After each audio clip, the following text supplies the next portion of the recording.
สวัสดีครับพี่น้องไปส่องเลขเด็ดกันต่อนะครับกับช่องส่องหวยนะฮะศูนย์รวมเลขเด็ดอาจารย์ดังทุกทิศทั่วไทยมารวมไว้ที่นี่ทีเดียวนะฮะสำหรับวิดีโอนี้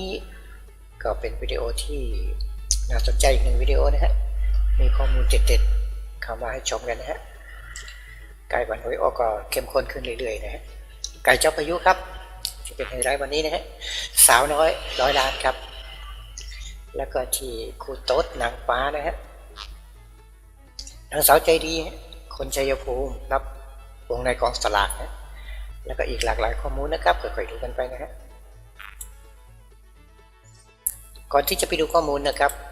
เอาเลขกำลังวันมาให้แคปกันไว้นะฮะเลขกำลังวันนี่ค่อนข้างแม่นนะฮะกำลังวันตลอดชีพใช้ได้ทุกงวดเลยนะครับสำหรับงวดนี้นะครับหวยจะออกตรงกับวันที่16 เดือน 2 66จะตรงกับวันพฤหัสนะฮะชุดนี้ครับ2705กำลังวันพฤหัสนะครับ 2x 7x 0x แล้วก็ 5x ไปกลับครับแคปไปเลยครับสำหรับที่เข้ามาท่านที่เข้ามาดูใหม่ๆแรกๆนี่นะฮะไปดูข้อมูลกันเลยครับนี่ฮะข้อมูลแรกนี่เป็นคู่โต๊ดของนางฟ้าครับ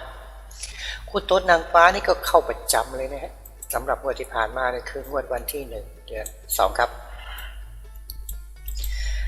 เลขที่ออกวันที่1 กุมภานะครับก็คือ41192ครับเลขของนางฟ้าที่เข้า29ครับมาดูของงวดนี้นะครับประจำวันที่16 เดือน 2ครับ16 กุมภาพันธ์66ครับคู่โต๊ดบนล่างรูดที่2กับ6ครับให้เด่นที่2กับ6นะฮะวิน2 6 7 8 9มาดูคู่โต๊ดกันเลยนะฮะตัวเลขครับ27 28 29 67 68 69 77 78 79แอดนางฟ้าจัดให้ครับมาดูตรงตัวเลขที่ชนกำลังวัน2ครับ7ครับนี่นะฮะตัวที่คัดเด่นมาเลยนะฮะ7ครับจะเห็นชัดๆเลยว่าตัวเด่นจริงๆเนี่ยมันอยู่ที่27กับ77นะฮะมี27 22 29 67 77 78แล้วก็79นะครับตัวเด่นนะสำหรับ2ชุดนั้นก็ถือว่าให้เด่นเป็นเด่นรองไปเลยนะฮะเด่นนำครับตามนี้ฮะลองจัดกันดูครับชอบก็จับไปนะฮะขอบคุณเจ้าของข้อมูลครับแอดนางฟ้าไปต่อครับมาดูเลขของคนชัยภูมิครับคนชัยภูมิครับงวดวันที่1 กุมภาพันธ์งวดที่ผ่านมานะฮะเลขที่ออก41192เลขที่เข้านะครับชุดนี้29ครับคนชัยภูมิครับ16 กุมภาพันธ์66เลขงวดนี้ให้วิ่งบนที่5ครับคู่โต๊ดนะครับอยู่ที่25 250 251แล้วก็261ครับวิ่งล่างที่2ครับ25ชุดเดียวเลยครับคู่โต๊ดฮะมาดูชุดนี้นะครับสำหรับตัวเด่นก็อยู่ที่5นี่นะฮะบนนี้ที่5นี่ก็คือทั้งหมดเลยฮะมันจะเด่นทั้งหมดเลยฮะ5กับ2ครับโดยเฉพาะ5กับ2นี่ถือว่าเด่นสุดๆนะฮะ250นี่ชนเด่น3ตัวเลยนะครับสำหรับเลขกำลังวันนะฮะตัวเด่น5ล่างเนี่ยไอ้2ล่างนี่นะครับ2กับ5นี่เด่นทั้งคู่เลยนะฮะก็ถือว่าเขาให้25นี่ล่างบนเลยนะของคนชัยภูมินะครับขอบคุณเจ้าของข้อมูลครับขอให้รวยครับ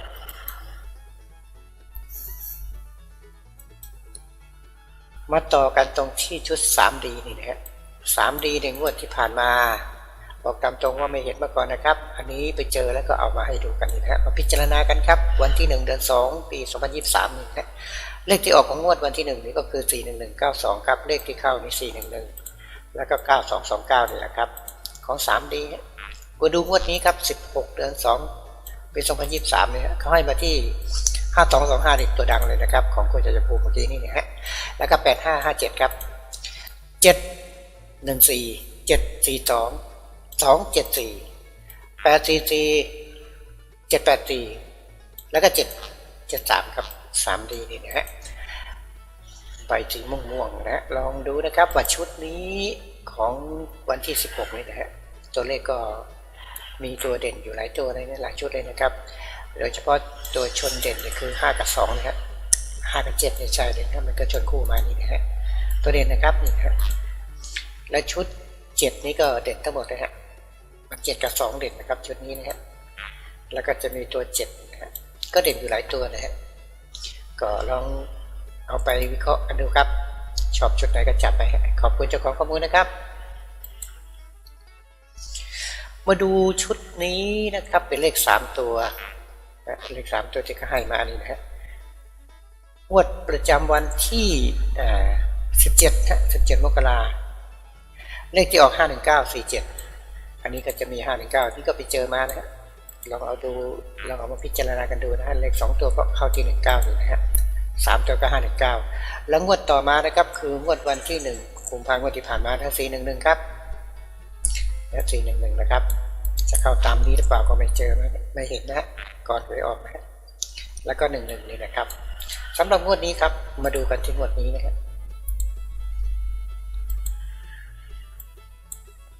ลองมาพิจารณากันนะฮะ16 เดือน 2 66ครับ170 178 190 192 197แล้วก็198ครับงวดวันที่16 กุมภาพันธ์ 66ครับที่2ตัวนะครับมันก็อยู่ที่7078นะฮะแล้วก็90 92 97 98ไม่ต้องกลับให้เปลืองตังค์นะลองดูนะครับชุดนี้เอาไปพิจารณากันดูนะฮะทั้ง2ตัว3ตัวนะฮะตัวเด่นนะครับมันอยู่ที่7อยู่ที่0แล้วก็อยู่ที่2ครับขอบคุณเจ้าของข้อมูลนะ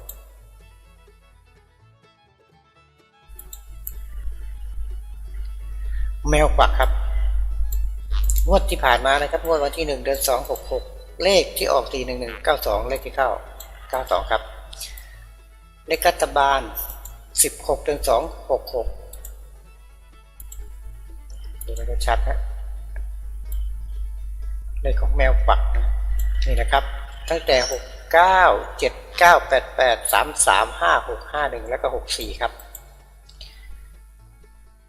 มีสิทธิ์ไปได้ทั้งล่างทั้งบนเลยนะฮะสำหรับตัวเด่นนะครับ79ครับแล้วก็5นี่นะฮะ56กับ51นี่นะครับเป็นตัวชนเด่นนะครับของแมวกวักครับขอบคุณเจ้าของข้อมูลนะไปต่อนะครับมาต่อกันที่ชุดนี้ไม่ได้บอกเจ้าของข้อมูลว่าใครเคยเป็นเจ้าของข้อมูลนะสำหรับงวดวันที่1 เดือน 2วันที่ผ่านมานะครับเลขจะออก41192เข้าที่92เลยฮะเลขล่างเลยครับวันนี้ครับ16นะฮะ16 เดือน 2 66นะฮะให้2ตัวมาที่48 648ครับเลขบนนะฮะเลขล่างให้มาที่45 58แล้วก็88ฮะ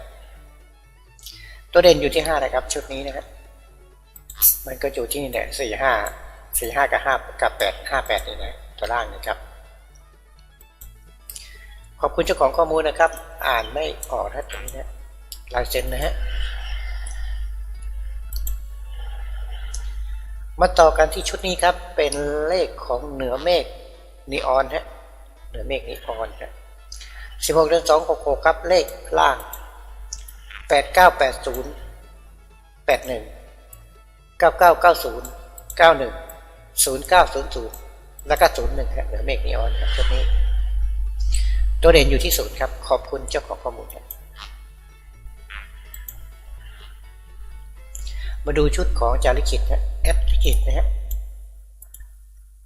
งวดวันที่1 กุมภาเลขที่ออก41192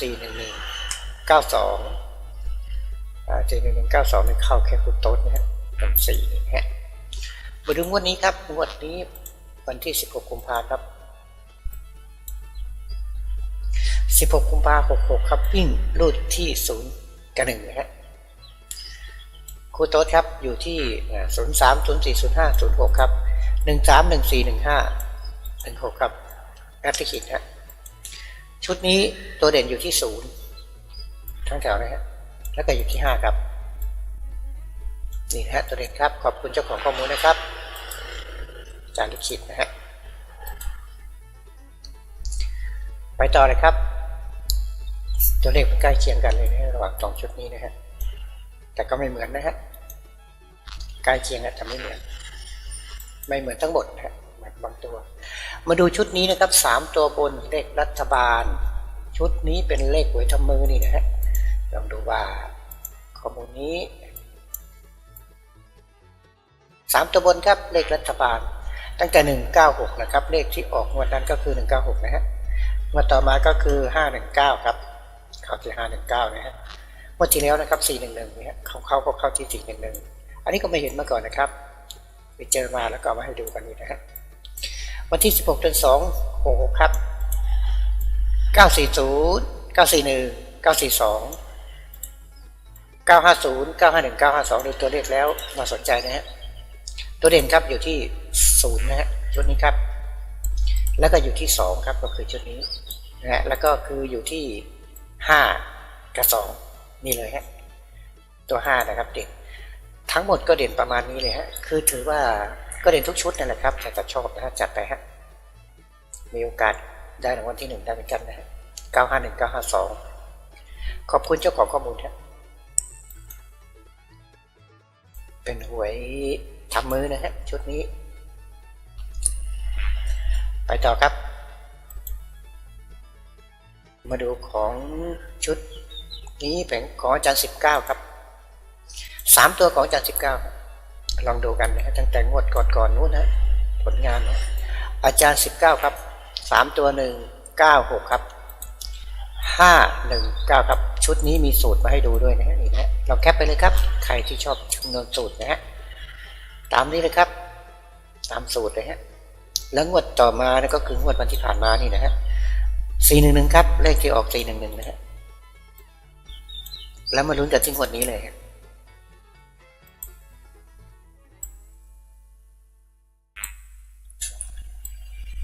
สูตรครับนี่นะฮะสูตรนะฮะก็จะได้เลขออกมาตรงนี้ฮะจากการคำนวณ794ครับตัวให้มาอย่างนี้แล้วมาดูที่ตรงนี้นะฮะ794 497ของอาจารย์เขาจัดมาให้2ชุดนี้นะไปกลับนี่นะฮะ794ครับชุดเดียวเน้นๆนะตามสูตรครับว่าไปตามสูตรของอาจารย์19ขอบคุณเจ้าของข้อมูลนะครับจัดไปฮะชุดนี้เด่นที่7นะตัวชนนะครับตัวเด่นชนนะครับมาต่อกันเลขของอาจารย์กรมเกตนุชครับตั้งแต่วันที่17เดือน1นะฮะเลขที่ออกก็คือ51947เข้าที่47ครับงวดที่1เดือน2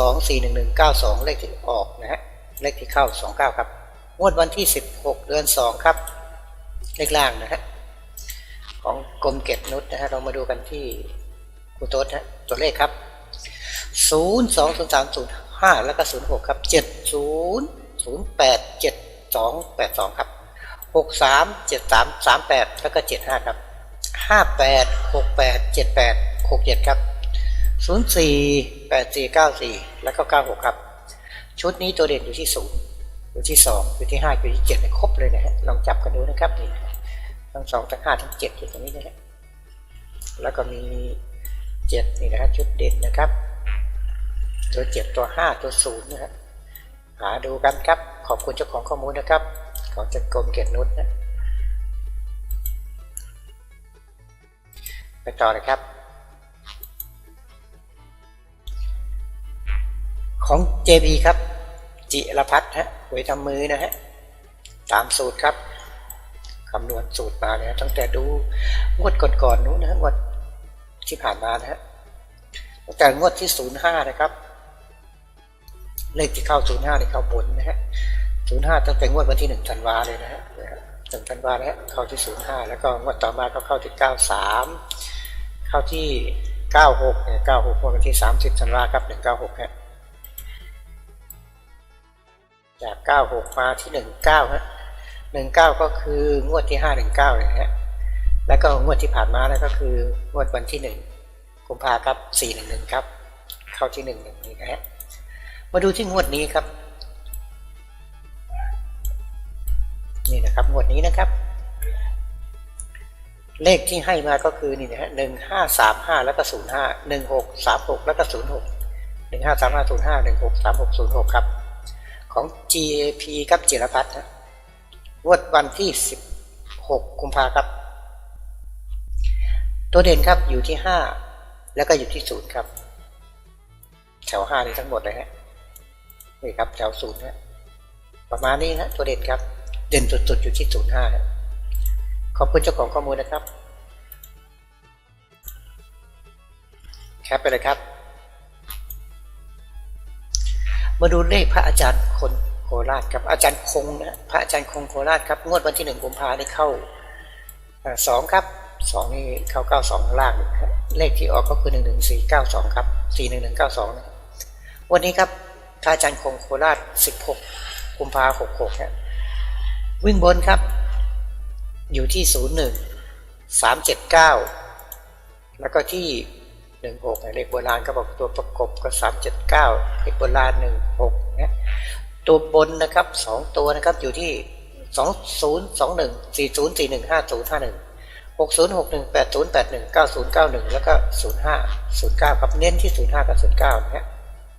ตัวเน้นนะชุดนี้ครับตัวเด่นอยู่ที่0ครับอยู่ที่2ครับอยู่ที่5ได้ประมาณนี้นะครับตัวเด่นนะขอบคุณเจ้าของข้อมูลครับเลขของพระอาจารย์คงนะฮะโคราชนะไปต่อกันครับชุดนี้ก็อยู่ที่คนโคราชนะฮะนี่นะฮะของคนโคราชงวดที่ผ่านมานะครับงวดวันที่1 เดือน 2นะฮะเลขที่ออก41192เลขที่เข้า1129ครับบนล่างเลยนะครับสำหรับงวดนี้นะครับ16 เดือน 266นี่นะฮะคนโคราชครับมาดูกันนะเด่นที่2ครับ2ตัวบนล่าง2ตัวบนล่างนะครับมาดูที่ตัวเลขกันเลยนะครับ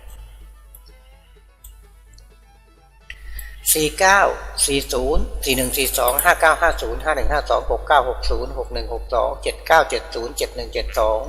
8980 8182ครับชุดนี้ลองคัดตัวเด่นดูนะฮะอยู่ที่5ครับนะ0นี่ก็ใช่นะฮะตัว0นี่นะฮะแล้วก็แถว0นี่ทั้งแถวทั้งหมด0กับ2ครับทั้งแถวเลยครับ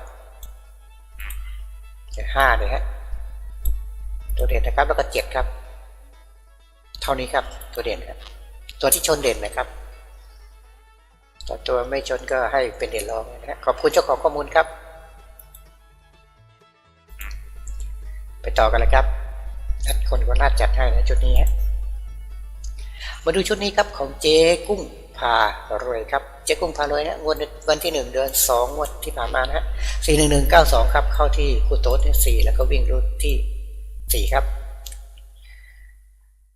รัฐบาลไทย16 กุมภาตารางเลขตารางนะครับให้เด่นที่3นะครับ3018นะเลขตารางนี่นะฮะวันขาดที่503แล้วก็03ตัวเดียวนะชุดนี้นะครับตัวเด่นมันอยู่ที่5กับ0ครับ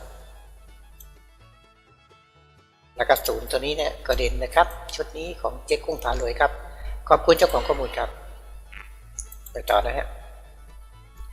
มาดูชุดของอาจารย์บุญรอดนะอาจารย์บุญรอดนี้ตั้งแต่งวดวันที่17 เดือน 1นี่นะฮะ17 เดือน 1เลขที่ออก51947เข้าที่91นะครับงวดต่อมาก็คือ1 เดือน 2นะครับเลขที่ออก41192ครับเข้าที่411เป็นเลขคู่โต๊ดนะฮะแล้วก็วิ่งเด่นที่4นี่นะฮะ16 เดือน 2นะครับ16 กุมภาพันธ์งวดนี้นะครับให้เด่นที่1กับ3นะครับ1 3นะฮะคู่โต๊ดครับ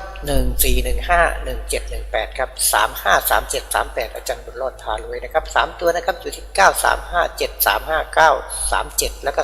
237นะ532 433แล้วก็618ฮะชุดนี้ตัวเด่นอยู่ที่5กับ7ครับลองจับดูนะครับชุดไหนมี5มี7แล้วก็มี2มี5 32นะตัวเด่นครับขอบคุณเจ้าของข้อมูลนะครับต่อนะครับปู่594ปู่594ครับงวดวันที่1 กุมภาพันธ์งวดที่ผ่านมานะครับเลขที่ออก41192เข้าที่29ครับงวดนี้ครับปู่594ครับ16 กุมภาพันธ์66ครับบนอย่างเดียวครับให้วิ่งที่6กับ5ครับคู่โต๊ดครับ64 60 65 58 68แล้วก็48 100ให้9กับ0นะครับ9กับ0นี่ก็ลองจับที่9ดูนะฮะ964 960 965อย่างนี้นะฮะ958 968 948นะฮะถ้าเป็น0กับ04 064 060 065 058 068 048ครับ เลขของปู่594ครับตัวเด่นอยู่ที่5ครับชุดนี้นะฮะเด่นกับ0นะครับเด่น5กับ0ขอบคุณเจ้าของข้อมูลนะครับไปต่อครับมาดูชุดนี้นะครับผลการวิเคราะห์ของแอดซีดาแอดซีดานะฮะก็งวดที่1นะครับงวดที่ผ่านมานะฮะ1 เดือน 2เลขที่เข้า92ครับเลขที่ออก4192เลขที่เข้า92นะฮะงวดนี้นะครับผลการวิเคราะห์ของแอดซีดาเนี่ยนะฮะแล้วก็จะมีแต้มรวมของพระสุดแอดทอนแล้วก็นี่นะฮะ3-4 สำนักนี่นะแล้วก็ซีดานี่นะฮะมาดูชุดนี้นะครับก็ให้มาตัวเลขที่ให้มาเนี่ยมีแค่4 หางเลยครับจาก4 สูตรครับวิเคราะห์มาจาก4 สูตรนะฮะมี46 64 66แล้วก็77ครับทั้งหมด4 สูตรรอผลครับนี่นะจากหลายสำนักเลยนะครับดูนะฮะนี่นะตั้งแต่พิสูจน์แอดทอนนะแต้มรวมแล้วก็ของไอซีดานี่ครับขอบคุณเจ้าของข้อมูลฮะแคปก่อนแคปไปเลยฮะไปต่อนะครับมาดูเลขของนางสาวใจดีแอดจอยครับหวยไทยวันที่16 เดือน 2 66ครับให้มาที่0717 0212 1315 1637แล้วก็77ครับ217 317 517แล้วก็717ครับนางสาวใจดีแอดจอยครับขอบคุณเจ้าของข้อมูลฮะตัวนี้นะครับชุดเด่นอยู่ที่0อยู่ที่7แล้วก็2แล้วก็5ครับหลายตัวอะไรที่ชุดเลยเนี่ยทั้งหมดเลยฮะมันเข้าชนทั้งหมดเลยฮะชุดนี้กับตัวนี้นะฮะ517เนี่ยฮะ217นะครับตัวเด่นฮะไปต่อเลยนะครับมาดูชุดของแอดโตนะแอดโตนะครับวันที่ผ่านมานะครับ1 กุมภาเลขที่ออก41192ชุดนี้หลุดนะครับของโตนะฮะมาดูงวดนี้ครับ16 กุมภาครับ16 กุมภานะฮะเน้นบนที่18918ครับชุดเดียวเนี่ยไป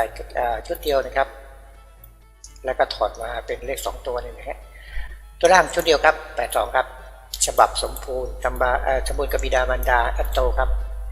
จัดไปครับขอบคุณเจ้าของข้อมูลฮะตัวเด่นอยู่ที่2ครับ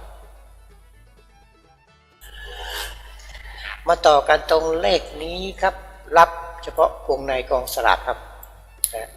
งวดวันที่17นี้เลขที่ออก51947ชุดนี้หลุดฮะงวดที่ผ่านมานะครับ1 กุมภาเลขที่ออก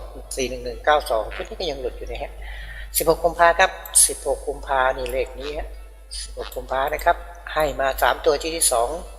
35 23 25แล้วก็35ครับบนแท้100%ฮะมาดูเลขล่างครับเลขล่างของวันที่16 กุมภาพันธ์นะครับ5759ล่างแท้100%รับวงในกองสลากครับเด็ด VIP ครับขอบคุณเจ้าของข้อมูลไปต่อเลยครับมาดูชุดนี้ชุดของใครครับชุดนี้มาดูงวดที่ผ่านมานี่นะครับ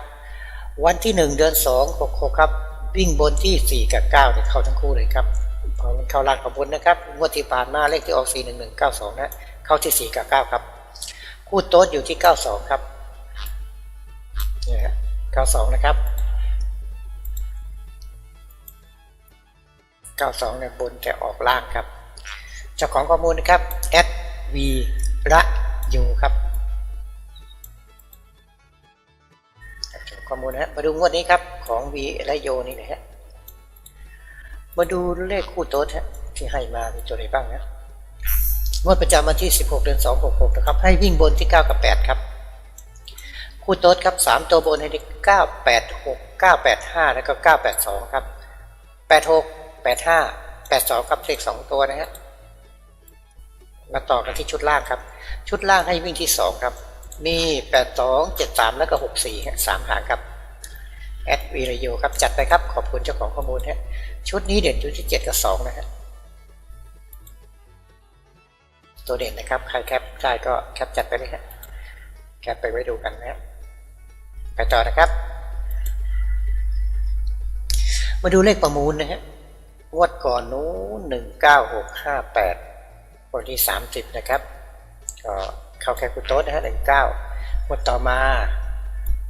น่าจะหลุดนะไม่มีคอมเมนต์ไว้เลยนะฮะแล้วงวดวันที่17นะ17ใน51947ชุดนี้ก็ยังหลุดฮะกระโดดมาที่วันที่เลยนะฮะ16กุมภาพันธ์นี่นะฮะ16กุมภาพันธ์เดี๋ยวดูกันชัดๆนะฮะเลขวันที่16กุมภาพันธ์เลขประมูลฮะ16กุมภาพันธ์66นะฮะให้เด่นที่5ครับเลขวิ่งนะฮะให้เด่นที่5ครับ3ตัวนะครับ507 315แล้วก็050นะ2ตัวครับ357 595แล้วก็05มาชัวร์ครับจากนขกฮะชุดนี้ครับตัวเด่นอยู่ที่5ครับอยู่ที่0อยู่ที่7ครับชุดนี้ฮะเด่นตุดๆอยู่ที่ชุดนี้ฮะ507แล้วตัวจับคู่มาในตัวเด่นอยู่ที่ตัวนี้นะ75กับ05ครับแต่ทุกตัวมันเด่นหมดนะครับเพราะว่าเด่นอยู่ที่5ครับประมาณนี้นะครับของเลขประมูลของนขกขอบคุณเจ้าของข้อมูลนะครับไปต่อนะครับมาต่อของอาจารย์คนลาบฝันนะคุณ1กุมภาพันธ์66ครับไปกับบนล่างงวดที่ผ่านมานะครับคือเลขที่ออก41192มันจะเข้าคู่โต๊ดนะเลขวิ่งเข้าที่4ครับนะคู่โต๊ด41นี้นะครับมาดูงวดนี้ครับอาจารย์คนลาบฝัน16กุมภาพันธ์66ให้วิ่งเด่นที่9กับ5ครับมี91 90 93 95 3ตัวครับ295กับ291แล้วก็ที่291ครับนะฮะ295 291นะครับชุดเด่นนะครับชุดนี้มันอยู่ที่5ครับนะชนที่5นะครับตัว5เด่นนะครับแล้วก็นี่ฮะตัว0นี่ฮะก็เด่นที่95ถ้า5เด่นก็เด่นที่95 295นะครับตามที่เขาวงไว้ให้เนี่ยฮะขอบคุณเจ้าของข้อมูลนะครับไปต่อครับมาดูชุดบนล่างไปกับวันที่ผ่านมานะครับ1เดือน2 66ครับเลขที่ออก41192เข้าที่92ครับนะชุดนี้นะครับวันที่16เดือน2 66ครับตัวเลขให้มาที่1915 9596แล้วก็5616ครับบนล่างไปกับ6หางฮะชุดนี้ตัวเด่นอยู่ที่5ครับมี1595แล้วก็56ครับเนี่ยตัวเด่นนะครับขอบคุณเจ้าของข้อมูลครับ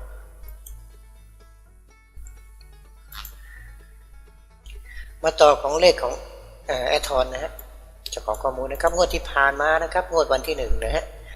วันที่1ในเลขที่ออกก็คือ41192เข้าที่92ครับวิ่งบนที่1วันที่1ครับวันที่1ชุดนี้ครับ16เดือน2ครับให้มาที่50 52 54 58 90 92 94 98ครับให้ตัวเด่นนะครับแถว5ทั้งแถวเลยครับ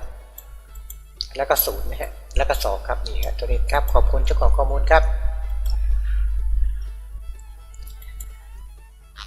มาต่อกันอีก1ชุดกับเลขคำนวณทำมือฮะดูซิว่าเป็นเลขของอาจารย์ท่านไหนฮะไม่ได้บอกเลยนะครับตั้งแต่9805นะฮะผลงานนะครับตามดูนะ9805แล้วก็ที่3996วันที่17เดือน1ก็19ครับมาดูวันที่1เดือน2นี่ฮะ1เดือน2นะครับออกที่11ครับเข้าที่11นะฮะ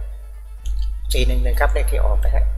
มาดู16เดือน2ครับงวดนี้นะฮะนี่ครับ16เดือน2นะครับเลขที่ให้มาเลยฮะ23 33 43ครับ14 24 34แล้วก็05 15 25ครับเลขที่ชนกันเยอะสุดที่ให้มานี่คือหลัก5เลยนะฮะวันนี้นะฮะดูนะฮะหลัก5ครับตัวเด่นครับแล้วก็2ครับก็ให้เด่นไปตามนี้แล้วครับว่ากันไปตามสูตรนี่นะฮะนี่ครับคือตัวเด่นฮะ2 3 2 4 0 5 1 5แล้วก็25ครับชนเยอะที่สุดเนี่ย05กับ25หมายเหตุไว้เป็นตัวเด่นเลยนะครับ0525ขอบคุณเจ้าของข้อมูลนะครับอันนี้เขาเข้ามาทุกงวดเลยนะครับสำหรับเลขตามสูตรชุดนี้นะครับเนี่ยฮะหลายงวดเลยฮะ ไปต่อนะครับมาดูเลขแม่นๆของเจ้าสัวพันล้านครับดูคอมเมนต์ไว้หลายๆชุดนี่นะฮะตั้งแต่โน้นเลยนะครับเข้ามาตลอดเลยนะนี่นะ8 งวด4 งวดนะครับแล้วก็งวดที่5คืองวดนี้ฮะตามสถิตินี่ให้ดูมานี่นะฮะมาดูงวดที่ผ่านมาครับวันที่1ครับงวดวันที่1 เดือน 2นะครับเลขที่ออก41192ครับ411เข้ายังไงบ้างครับนี่นะฮะ4กับ1นี่เข้าบนนะฮะ2เข้าล่างครับจริงๆเขาให้มาเลขล่างนะฮะเขาให้เด่นที่ล่างครับแต่ว่าคนเล่นก็จับไปเลยนะฮะเพราะว่าเลข4ชุดนี้มีโอกาสเข้าได้ทั้งล่างทั้งบนนะฮะเจ้าสัวพันล้านเลขล่างครับมาดูงวดนี้ครับงวดวันที่17 เดือน 1 66ไปดูนะวันนี้16ครับถูกครับตอนนี้ฮะเด่นล่างครับเด่นล่างเจ้าสัวพันล้านนะครับ16 เดือน 2 66ครับให้มาที่ 4x 8x 5x และก็ 9x ครับชุดนี้เขาก็ค่อนข้างแม่นนะฮะลองจับกันดูที่ 4 8 5 9นี่นะฮะตัวเด่นมันชนอยู่ที่5ครับให้เลขล่างนะครับลองดูนะฮะล่างกันบนครับเมื่อกี้นี้ดูมาหลายๆชุดเลยนะครับ5นี่นะฮะมันไปชนกับที่ให้มาเนี่ยฮะมี52 50เนี่ยที่ชนเด่นที่สุดที่ให้กันชนมาเยอะมากนี่นะฮะก็สังเกตที่ตัวนี้แล้วครับเลข5นี่นะฮะลองรูดไปเลยครับตัวเด่นก็อยู่ที่50 52 57นะฮะ3ตัวนั่นแหละฮะสำหรับเลขบนก็ลองดูนี่นะฮะอาจจะไปแต่5นี่ไม่แน่นะฮะอาจจะเข้าล่างกับบนเลยนะครับแต่5 9นี่ก็ให้กันไปเยอะนะฮะลองวิเคราะห์ตัวเลขตัวนี้ดูนี่นะฮะตามนี้ครับของเจ้าสัวพันล้านครับขอบคุณเจ้าของข้อมูลครับ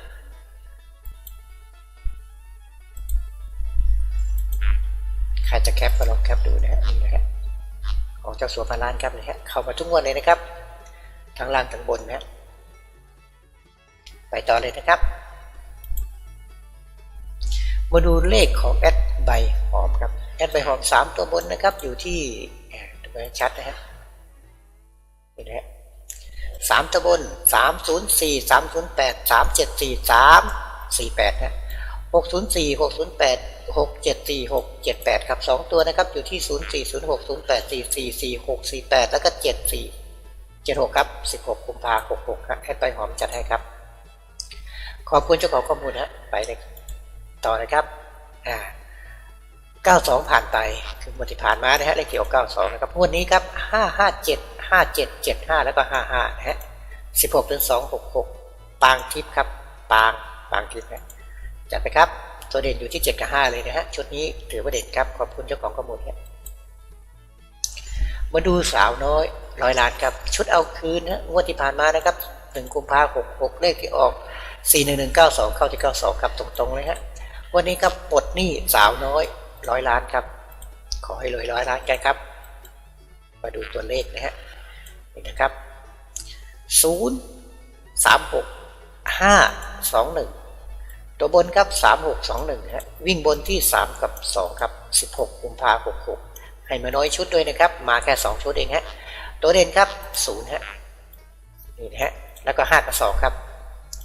521โอกาสมาก็มีได้เลยนะจัดไปครับตัววิ่งบนที่2ครับนี่นะ21ครับนี่ฮะตัวเด่นครับขอบคุณเจ้าของข้อมูลนะสาวน้อย100 ล้านครับเดี๋ยววิ่งล่างครับที่6นะยังไม่หมดนะฮะนี่ฮะวิ่งล่างที่6กับ1นะครับ6 3 6 4 1 3แล้วก็14นะฮะตัวเด่นนะฮะขอให้มาตามนี้จัดไปฮะขอบคุณเจ้าของข้อมูลนะครับสาวน้อย100 ล้านครับมาต่อกันที่เลขของไก่วุฒินันท์สอนศรีครับไก่เจ้าพายุนะฮะก็ดูผลงานที่ผ่านมานะฮะตามนี้ครับใครตามอยู่ก็คงจะเห็นนะว่าก็เข้าตามนี้นะฮะก็ที่ผ่านมางวดวันที่1 เดือน 2ครับนี่นะเลขที่เข้านะฮะ1 เดือน 2 66ครับเลขเข้า4นะฮะแล้วก็คู่โต๊ดเข้าที่14นะฮะแต่คู่โต๊ดเลขเข้าตรงๆในหลุดนะฮะเข้าแค่คู่โต๊ดนะฮะสำหรับตัวที่ชุดที่แคปมานะฮะ ไก่นี่ก็ออกมาหลายชุดนะฮะแล้วมาดูงวดนี้ครับของชุดนี้นะครับวุฒินันท์สอนศรีครับ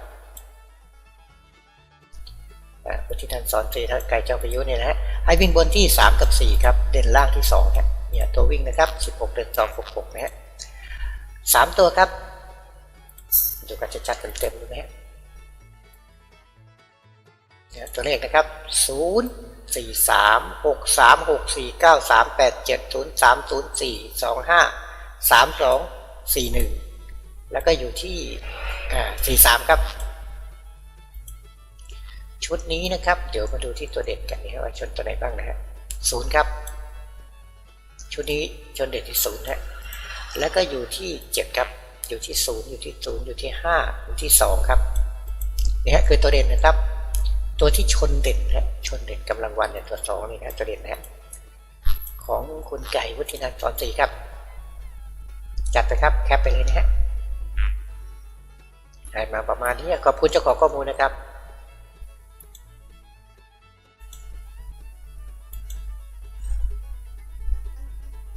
ไปต่อครับหมดข้อมูลครับหมดข้อมูลเดี๋ยวเรามาดูเลขสรุปกันเลยนะครับสรุปเลขมาแรงนะฮะ16เดือน2 66ครับวันพฤหัสฮะ2705นี่เลยกำลังวันครับคู่โต๊ดที่รวบรวมมานะครับ27 28 29 67 68 69 77 78 79ครับ25 85 57 70 78 90 98 50แล้วก็ที่64ครับ